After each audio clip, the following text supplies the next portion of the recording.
Il a mis toute chose sous ses pieds, et il l'a donné pour chef suprême à l'Église, qui est son corps, la plénitude de celui qui remplit tout en tous, Éphésiens 1, 22. Ayant détruit l'inimitié par sa propre chair, il a voulu créer en lui-même un seul homme nouveau, et après les avoir réunis en un seul corps, les réconcilier, Éphésiens 2, 14, 16. À lui la gloire dans l'Église et en Jésus-Christ, dans tous les âges, au siècle des siècles, Éphésiens 3, 21. Ces passages et beaucoup d'autres semblables montrent clairement que l'Église, qui est son corps, est le seul homme nouveau destiné à être l'instrument pour le gouvernement universel de Christ. Cet homme est le fruit de sa croix. Cette Église est née de ses souffrances. C'est une Église crucifiée, ensevelie et ressuscitée, en union et identifiée avec Christ.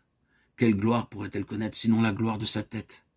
Dans l'Église, il n'y a point de place pour l'Antichrist, en principe. C'est dans et par l'Église, qui est son corps, que la plénitude de Christ sera manifestée et que Dieu entrera dans ses droits. À lui la gloire dans l'Église et en Jésus-Christ au siècle des siècles. À cet égard, les Écritures nous parlent beaucoup de mesures en ce qui concerne l'Église. Nous les trouvons en symbole dans le temple de Salomon, mais davantage encore dans celui d'Ézéchiel. Chaque aspect et chaque phase y sont minutieusement mesurés par un modèle céleste. Ce qui était représenté par les symboles ressort dans la réalité spirituelle de l'Église, dans les Éphésiens. Nous trouvons la largeur, la longueur, la profondeur et la hauteur, 3,18. La mesure de la stature parfaite de Christ, 4,13. La mesure du don de Christ, 4,7. Et enfin, dans l'Épître aux Éphésiens, la force mesurée à chacune de ses parties, 4,16. Ce qui gouverne donc dans cette Église spirituelle, c'est la mesure de Christ. Il nous est dit que dans ce corps, aucun facteur terrestre n'y a de place. Il n'y a ici ni grec ni juif. Colossiens 3,11.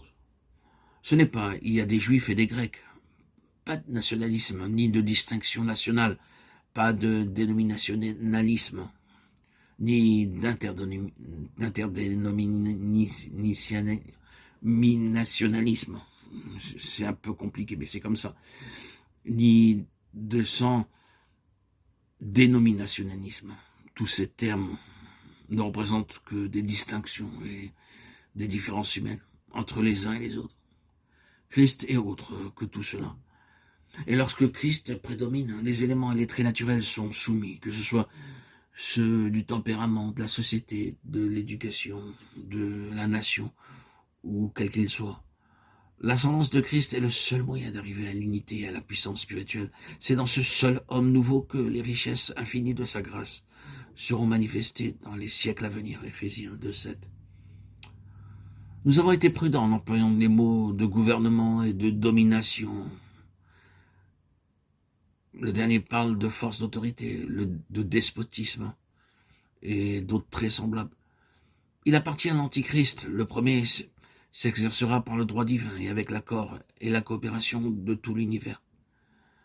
Son gouvernement s'étendra d'une mer à l'autre et du fleuve de l'Euphrate aux extrémités de la terre. Zacharie 9,10. À lui soit la gloire et le gouvernement au siècle des siècles. Apocalypse 1,6. La puissance spirituelle et la force de l'âme sont des choses très différentes.